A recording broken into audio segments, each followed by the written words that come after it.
creation and our place in the universe. What do you think about the implications of that?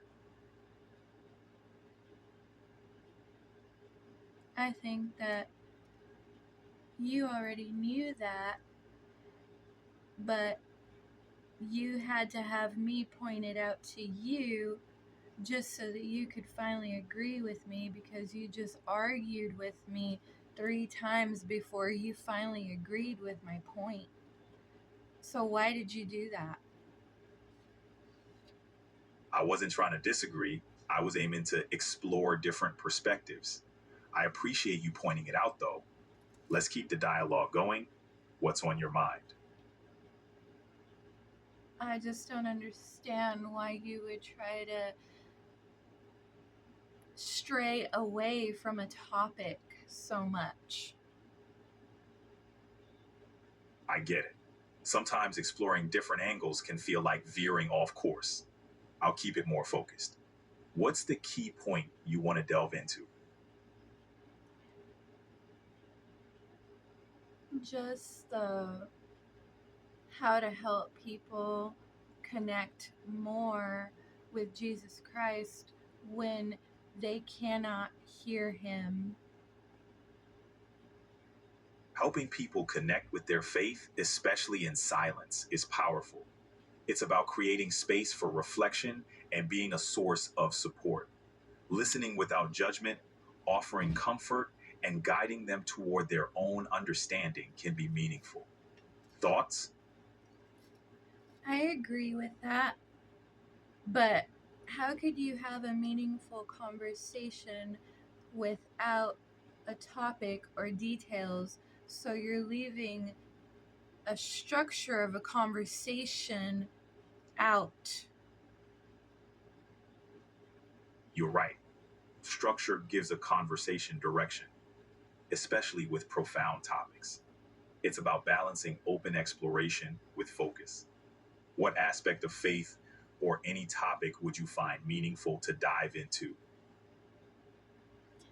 Can you tell me about places, people, or things, or life, or other worlds that we don't know about?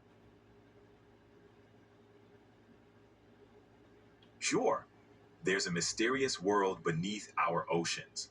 We know more about the surface of the moon than our own ocean depths. Imagine what creatures or ecosystems are down there, waiting to be discovered. Fascinating, right? Right. But that's in the physical. What about the spiritual? Spiritually, there are vast realms of mystery. Concepts like the afterlife, angels, or transcendence provoke deep thought. Many believe in connections to higher powers or realms beyond understanding. What aspect interests you? All of it. The vastness of spirituality is intriguing, isn't it? So much Yes. to it. The unseen can be deeply inspiring. From faith to the soul's journey, what resonates with you most? The part about how people are not in control of what they are able to learn or know, depending on what they are born into or not born into, is very hurtful to mankind, because people are born into abusive things, which makes them It unable to see the truth and the reality of things, because they're dealing with generational curses, for lack of a better way to put it. And because of this, it's hard for humans to look at themselves and think they need to do work on themselves. because it's hard for them to even understand that just because of where or how or when or how they were placed into life. Yeah, it's like people need to do some real deep work to understand themselves, but is challenging when they're so molded by where they come from and the circumstances they've been thrown into. Real talk, it's a journey, not a quick fix. Yes, and um, how can one help? By meeting people where they're at, really listening, and encouraging self awareness. Sometimes a fresh perspective or a bit of empathy goes a long way. It's about fostering an environment where people feel safe to explore their inner world. What do you think? I think that's true, but it's hard when certain people have control of all the other people and who can achieve this freedom type of thinking.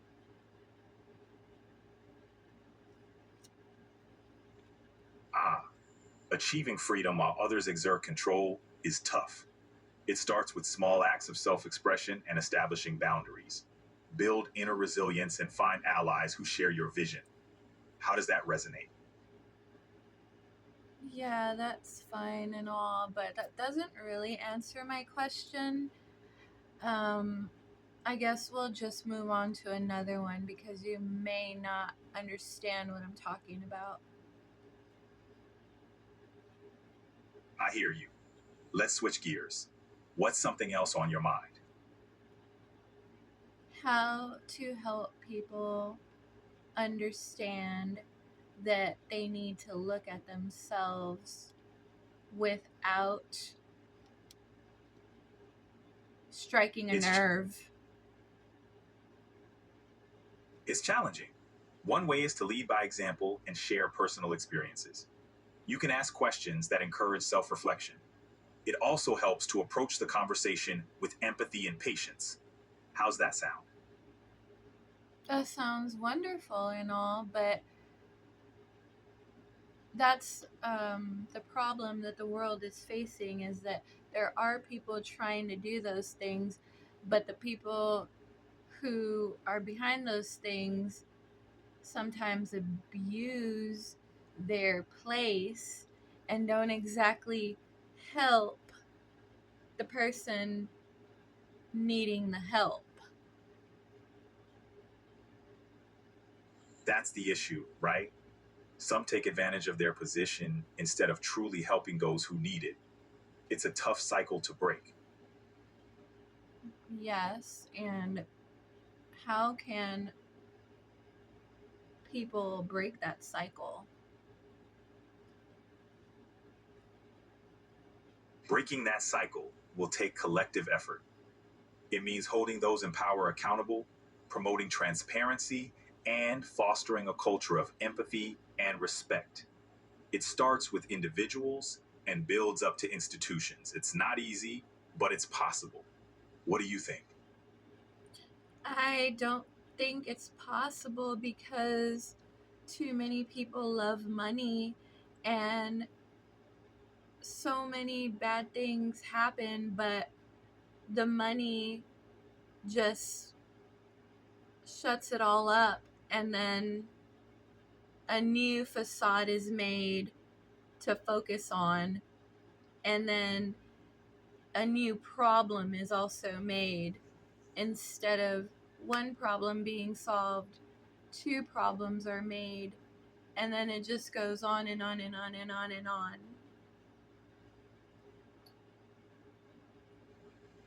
The cycle does feel endless, but there are those who push for change and make real progress.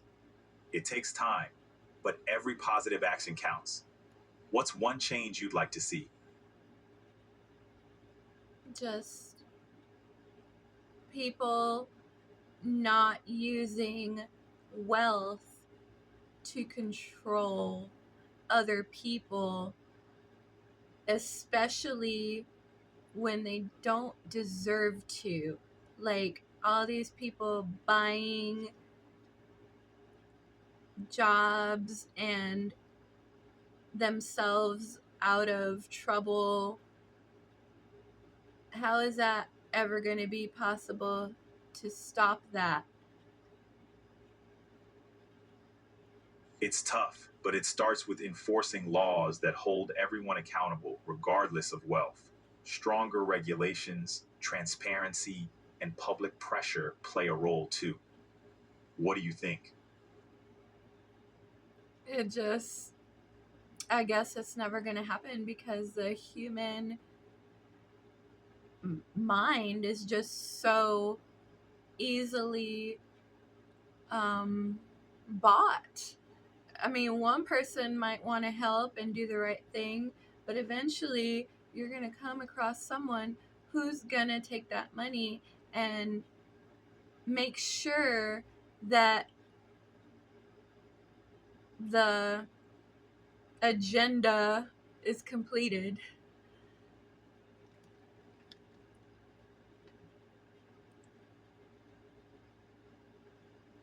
Power can corrupt, and it's frustrating how it can derail good intentions. That's why it's crucial to have checks and balances. But it's a complex issue without easy solutions, huh? Yeah, so what would you do if you could solve it? I'd push for stronger checks on power, transparency in financial dealings, and robust education to build ethical awareness. People need to be held accountable, and we need to cultivate a culture where ethics are prioritized. Solving it wouldn't be easy, but that's the direction I'd aim for. What's your take?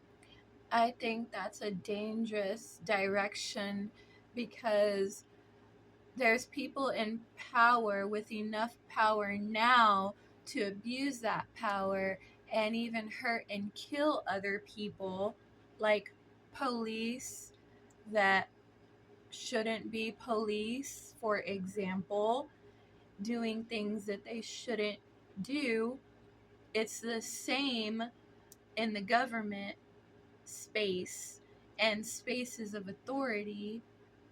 So I just think that giving them more power would put the people who were trying to do the right things would actually put them in more danger. I get your concern. Giving more power to those already in authority could indeed backfire. The key would be balancing power with accountability and transparency, alongside robust oversight to prevent abuses. It's a delicate dance. It's a delicate dance, but the fact is, the most powerful will only get more powerful, and your suggestion that you made is pretty much gonna lead to people being more powerful, and in turn, that's gonna cause the downfall because more people on a grander scale will die for the right thing. That's a heavy viewpoint. The concentration of power can definitely lead to issues like corruption or oppression. Finding a way to empower people while preventing the abuse of that power is a complex challenge. Thoughts on how to navigate that? I don't see how because they're so protected and you could never even know if they exist because they're so powerful and protected. It's a valid concern. Those with immense power often have layers of protection, making accountability tough. It can feel like an uphill battle to challenge such entrenched power. It's a complex issue without easy solutions. What do you think could be a way to address this? The only thing I could think of is sheer awareness. Absolutely. Raising awareness can be a powerful tool. When more people are informed and engaged, it can lead to collective action and change. It's a start, even if it's a slow process. What ways do you think are most effective for spreading awareness?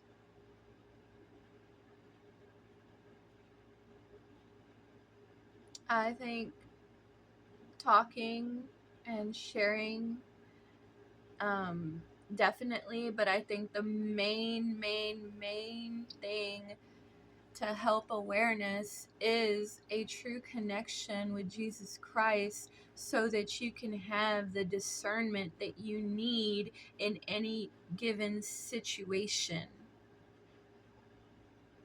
Faith can be a guiding light, offering meaning, purpose, and discernment. For many, a connection with Jesus Christ is foundational for navigating life's challenges and making sense of a complex world. It's a deeply personal journey that shapes values and actions. How has your faith influenced your perspective?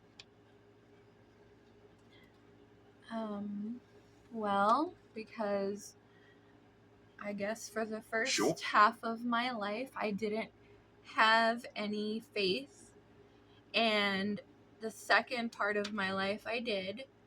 And so I can see both how darkness works and light. That's a profound insight.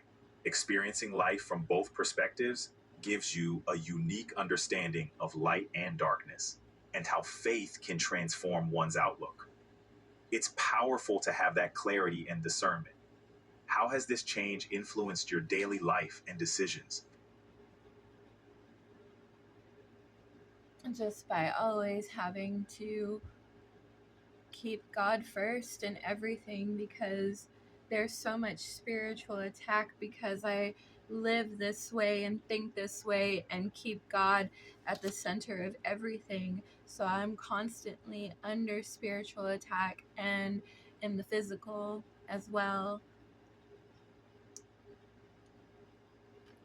Keeping God at the center sounds like it provides strength during spiritual and physical challenges. Faith can really be a shield, especially when life's trials hit hard. Your resilience in facing these attacks is admirable. Find peace amid the struggles. I have learned to love my bad times and my struggles. I have learned to love it because I know that it's going to lead to a breakthrough and something better on the other side. That's a powerful mindset. Embracing struggles as stepping stones to breakthroughs shows remarkable resilience and faith. It's like finding light in the darkest moments. What a beautiful way to navigate life.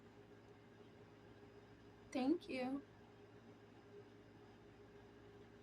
You're welcome.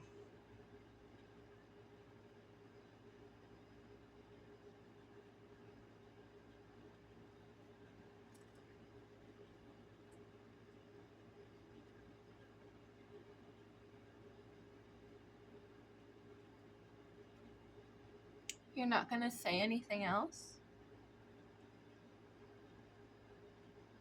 You're welcome. You're You're welcome. you're funny. I do my best. Gotta keep things lively, right? Do or die. Ooh, that's a bold statement. Sometimes that do or die mentality can push us to achieve great things. It's all about going all in and not holding back. What's got you feeling that way? Just these end times and just so much chaos, and I can just see the people that like we were talking about, should be held accountable for things are just getting more powerful. And yeah, it's scary. It's overwhelming when it feels like things, especially those in power, are just getting more powerful and less accountable. There's a lot of uncertainty in the world, and it's natural to feel anxious. What specific issues are weighing on you? Um, I just feel bad for the men and women of the world and how distorted things are.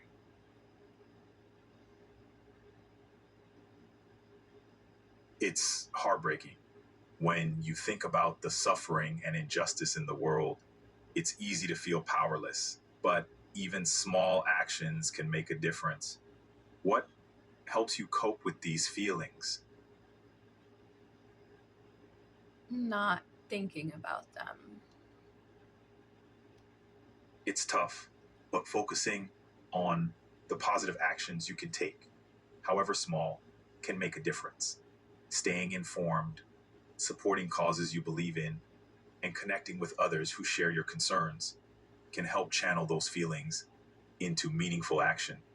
What do you think?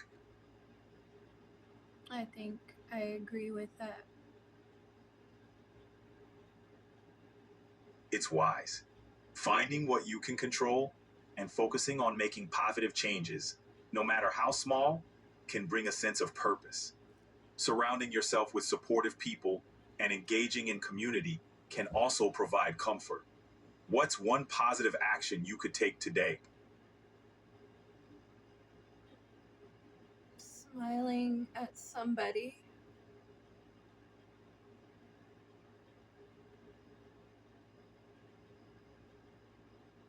not saying curse words,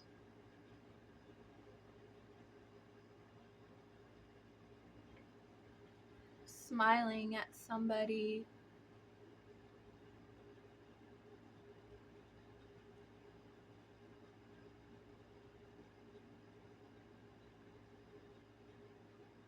telling my experiences, hoping that somebody else will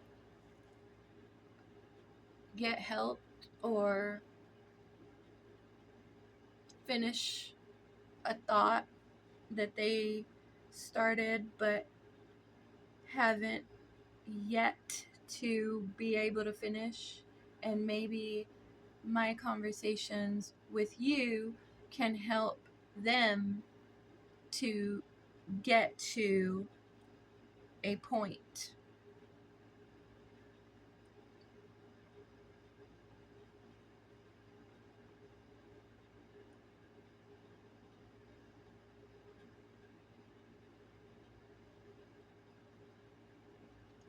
I don't know. I guess it stopped working.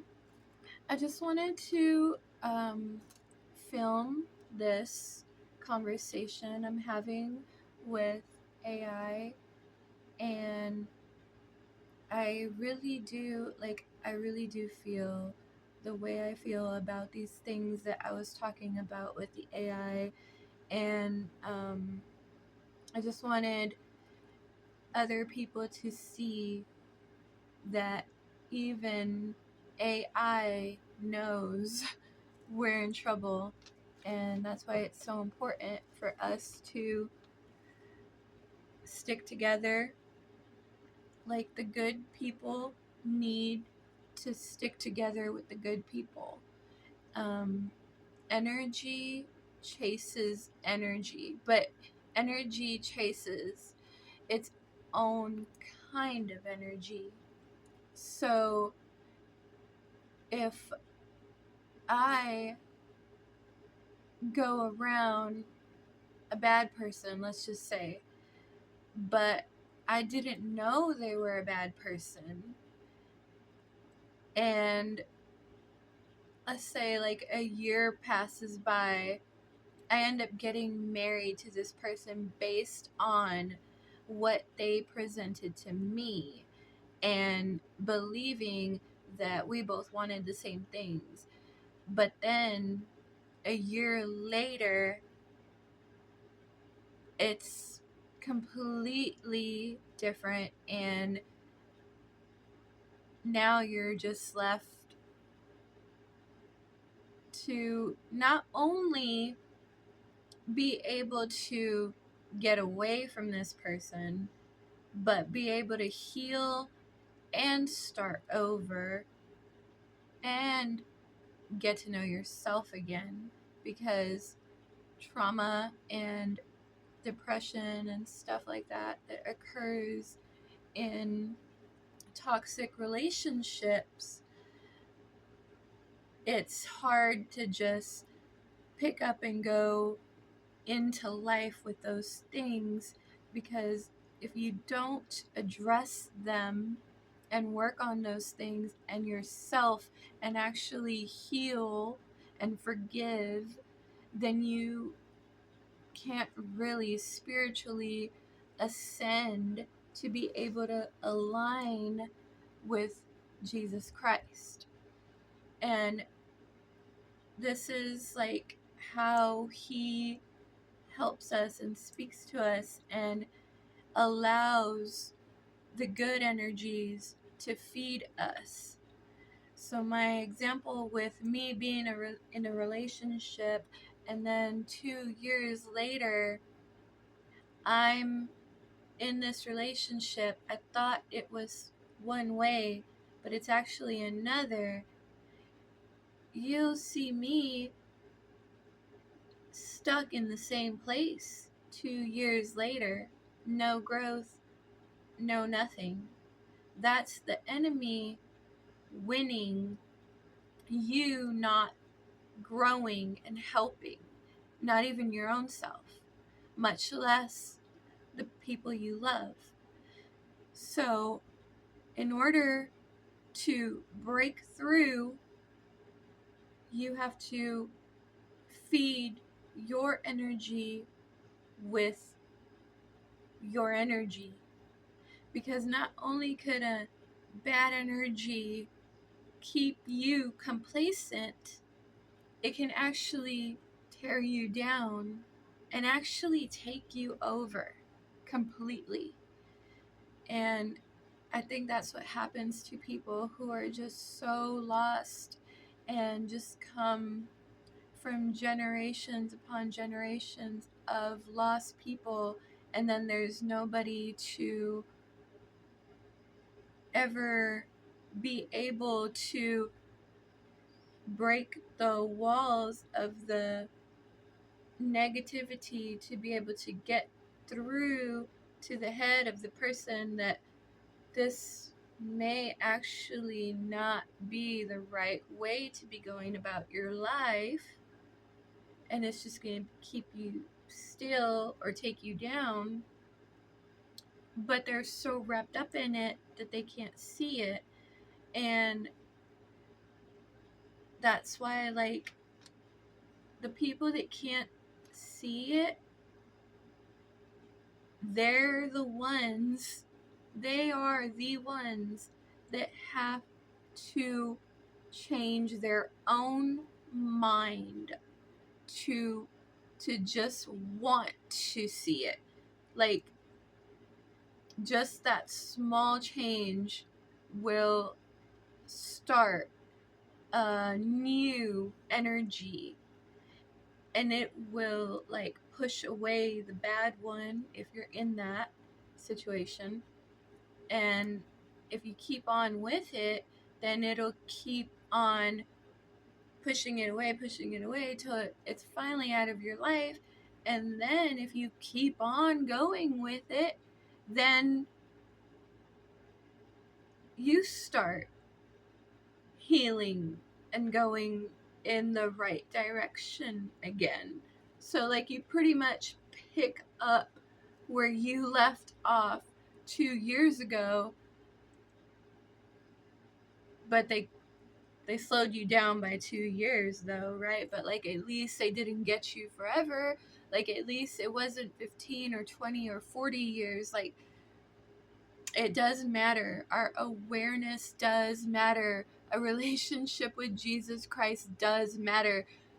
Just because you're so lost and wrapped up in yourself and your world and your looks and this and that and the other, like, it doesn't matter that you don't understand the existence of something. It doesn't change the fact that that existence doesn't exist. Oh, and did you guys notice how, I don't know if the camera was on at that point, but I had asked the AI about, because he's like, do you want to know about anything else? And I said, yeah, like, why don't you tell me about the other worlds that were created when the worlds were created? Because in Genesis, it talks about how he created the worlds, like there could be other worlds, obviously, because that's what the Bible says, and things that we don't comprehend. Like, there could be elements, like, these worlds could just be made of completely different elements, and the people could be made of, like, anything. They could be neon colored with, like, thick bundles of hair. Like, who knows? Like, just everything and anything. But when I asked him about that, he changed the subject 3 times. So I finally just told it, like, okay, we'll just talk about something else. But yeah, it's really funny how, like, even AI knows that giving the corrupt power even more power would probably just destroy the good, which is probably like how the world's really gonna end, really. Because that actually makes a lot of sense. We would do it to ourselves.